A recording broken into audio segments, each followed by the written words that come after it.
किसी को खुश करने के लिए अपनी पूरी जिंदगी लगा दो और अंत में वही आपकी जिंदगी ले ले। कितनी घिनौनी है ना? तुम्हें लगता है सबसे खतरनाक होता है दुश्मन। गलत। सबसे खतरनाक होता है वो इंसान जिसे तुमने छोटा महसूस करवा दिया। 48 law of power. First law.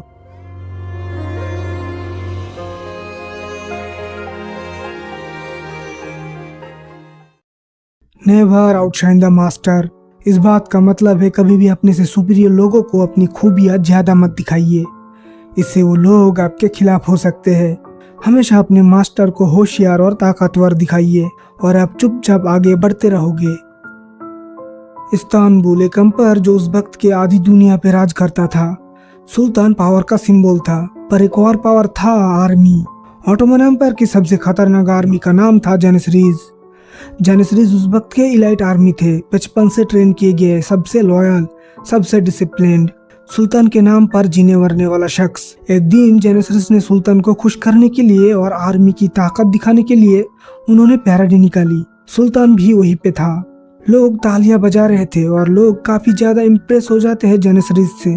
और ऐसे ही एक शानदार तरीके से पैराडी खत्म हो गई और उसके 3 दिन बाद जेनिसरीज को गिरफ्तार कर लिया गया। और उसका जुर्म क्या था? ऑफिशियल रिकॉर्ड के मुताबिक जेनिसरी लीडर पर रेबिलियन और इनडिसिप्लिन का आरोप था और उन्हें ऑटोमन स्टेट की सिक्योरिटी के लिए थ्रेट माना गया। लेकिन ये सच नहीं था। तो आखिर जेनिसरीज सुल्तान के प्रति इतने लॉयल होने के बावजूद क्यों किया ऐसा?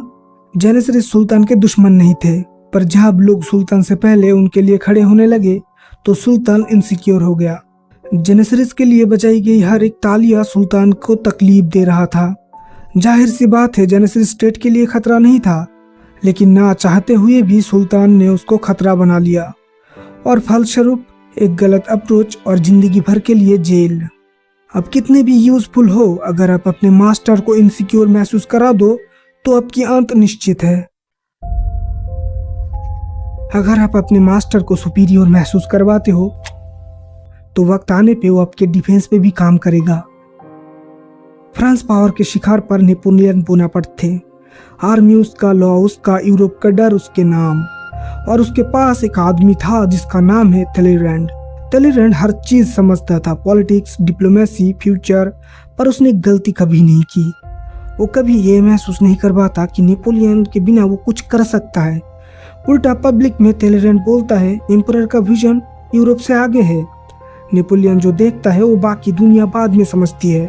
जब कोई पॉलिसी फेल होती है क्रेडिट नेपोलियन का, जब कोई पॉलिसी जीत जाता है तब भी नेपोलियन क्रेडिट लेता है। टैलेरैंड पीछे खड़ा रहता है शैडो में, इनडायरेक्टली कंट्रोल। कुछ समय बाद फ्रांस कोर्ट में लोग बोलना शुरू करते हैं, टैलेरैंड खतरनाक हो रहा है, ये आदमी ज्यादा जानता है, इससे हटा देना चाहिए, वरना किसी दिन हमें ये नीचे गिरा देगा। अब नॉर्मल रूलर होता तो क्या करता? एडवाइजर को निकाल देता। लेकिन नेपोलियन ने क्या किया? नेपोलियन के दिमाग में एक क्वेश्चन थी, टैलेरैंड मेरी सोच का प्रूफ है, अगर ये गलत है तो मैं भी गलत हूँ। और कोई भी रूलर अपनी गलती को पब्लिकली एक्सेप्ट नहीं करता।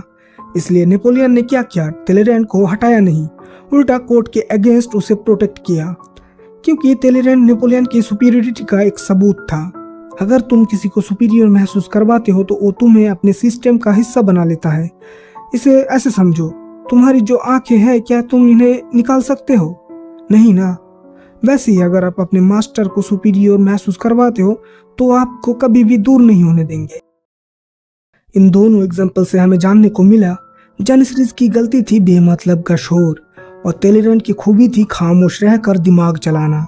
आप एक दिन में कई सारे इंसान से मिलते हो और हर इंसान की कोई ना कोई इनसिक्योरिटी होती है, लेकिन आपको हर किसी का परवाह नहीं करना है। आपको पूरी कोशिश करके अपने से नीचे स्तर के लोगों को नीचे धकेल देना होगा, वरना लोग आपको कुचल कर आगे निकल जाएंगे। सीधी सी बात है, आपके मास्टर को जैसे आप इम्प्रेस करना चाहते हो वैसे ही और लोग भी ऐसा ही करना चाहेंगे। तो क्या आप उन्हें आगे निकलने दोगे? नहीं, बिल्कुल भी दया मत दिखाना। इस पावर की खेल में आपको या तो कुचलना होगा या फिर खुद कुचले जाओगे। जो आपकी इच्छा हो वही करिए। याद रखिए, दुनिया एक जुआ है, आपकी जीती हुई चीज किसी और की अमानत थी। Thank you.